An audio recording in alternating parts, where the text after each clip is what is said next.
La tiza es el trazo más débil del arte, una línea efímera, condenada a ser borrada por la primera brisa o el primer roce de una manga. Por eso se utiliza para contar los días en una celda o para dibujar la escena de un crimen en el asfalto. La tiza es el lenguaje de la provisionalidad. Es la memoria que está a punto de desaparecer. Pero esa fragilidad es una mentira. Lo más efímero es a menudo lo más permanente. Mi nombre es Marco. Soy dibujante forense. Mi trabajo es dar forma a los fantasmas, reconstruir rostros a partir de cráneos o trazar siluetas en el suelo donde la vida se apagó. Vivo de la línea, del contorno. Y esta es la historia del apartamento 4A y de la pared que se negaba a ser olvidada. Me mudé al edificio El Belvedere en otoño. Un edificio antiguo, recién renovado y rebautizado. El apartamento 4A era amplio, con techos altos y una luz hermosa. Pero tenía un defecto. Una de las paredes del estudio, la pared oeste, era distinta. Era fría. No importaba cuánto encendiera la calefacción. Esa pared siempre estaba gélida al tacto. Y allí estaba la primera marca, un trazo de tiza infantil, una línea que marcaba la altura de un niño. Debajo la fecha, 1958. Pensé, es encantador, un recuerdo de los niños que vivieron aquí. Pero entonces noté algo más. Junto a la marca de la altura había un dibujo, una silueta, una figura humana, trazada de forma simple como un garabato de niño. Pero no era un dibujo feliz. La forma estaba caída, con un brazo extendido de forma antinatural, como si hubiera sufrido un desplome. Al principio, lo ignoré. Lo borré con la manga. El yeso viejo absorbió el polvo de tiza sin dejar rastro. A la mañana siguiente, me levanté. Entré al estudio.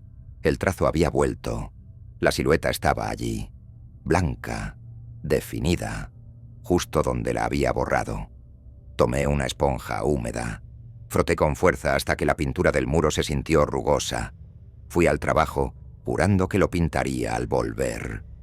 Esa tarde, el terror encontró su cauce. Llegué al turno. Me llamaron inmediatamente a la morgue.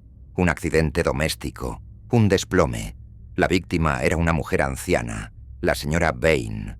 Vivía en el 4B, el apartamento contiguo al mío. Había resbalado en la bañera. Mi trabajo era dibujar la escena. Llegué y me helé. La forma en que había caído, el brazo extendido, la pierna doblada, era la misma posición que la silueta en mi pared. Exacta. Regresé a casa temblando. Fui directo a la pared. La silueta seguía allí.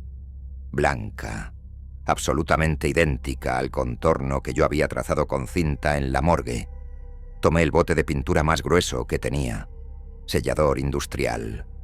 Un blanco espeso y brillante. Cubrí la pared. 3 capas. Dejé el secador encendido, apuntando directamente al muro, hasta medianoche. Me fui a dormir, exhausto. La pared era lisa. La pared estaba a salvo. Me despertó el sonido. Screech. El sonido de 1900. La tiza. Era agudo, áspero, seco, como un clavo rascando hueso. Salté de la cama. Eran las 3 de la mañana. Entré en el estudio. La pared estaba lisa, blanca, intacta. El sellador estaba seco. Pero encima de la pintura fresca, la silueta había regresado. No la había dibujado nadie. Había transpirado a través de las 3 capas de pintura y sellador. El material de la pared, el yeso, el hormigón, lo había escupido de vuelta. Y no era la silueta de la señora Bain. Era otra. Un hombre. Joven, encorvado sobre una mesa. Y en la mesa, un plato con comida. Al lado del dibujo, había una palabra escrita en tiza con caligrafía infantil. Soledad. Sentí un escalofrío. La víctima de hoy sería un hombre joven. Moriría solo. Comiendo. El miedo se transformó en una necesidad de actuar. Tenía que advertirle. Tenía que encontrar a la víctima antes de que la pared la reclamara. El dibujo era tan detallado que pude reconocer la silla y la mesa. El apartamento 6C. Llamé a la policía. No les dije nada sobre la tiza. Les dije que había visto un intruso en el 6C. La policía subió. Forzaron la puerta. El hombre estaba allí. Joven, sentado a la mesa, con un plato de comida a medio terminar. Tenía las manos apoyadas en la mesa, como si se hubiera quedado dormido. Pero no estaba dormido. Murió de un infarto. Lo encontraron 1 hora después de que yo llamara. Murió solo, tal como lo había dibujado la pared. El horror era una presencia constante.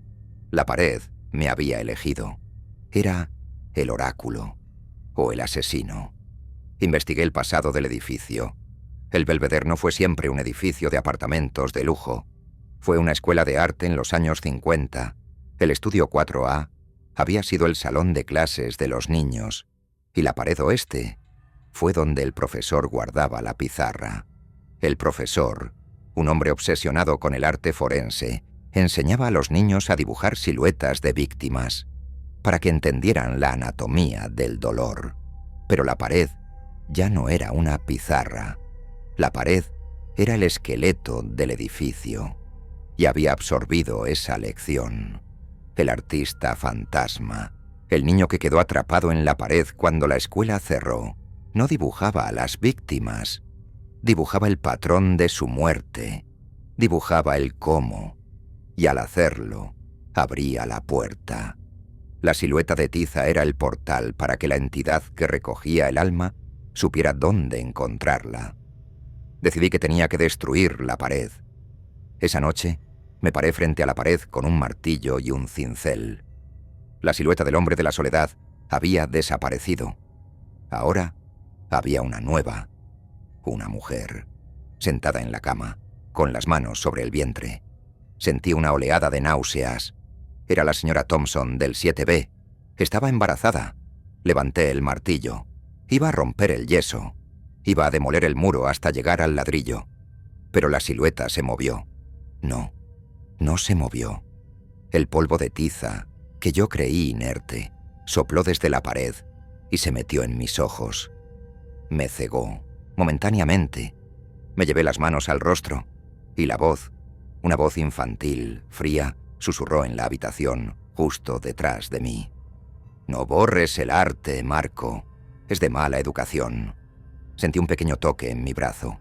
Algo frío, duro, se deslizó sobre mi piel. Me froté los ojos. La visión volvió. La mujer embarazada seguía dibujada, pero ahora, a su lado, había un dibujo pequeño, un bebé en un cochecito. El fantasma no solo había predicho la muerte de la madre, había predicho la muerte de la criatura. Dejé caer el martillo.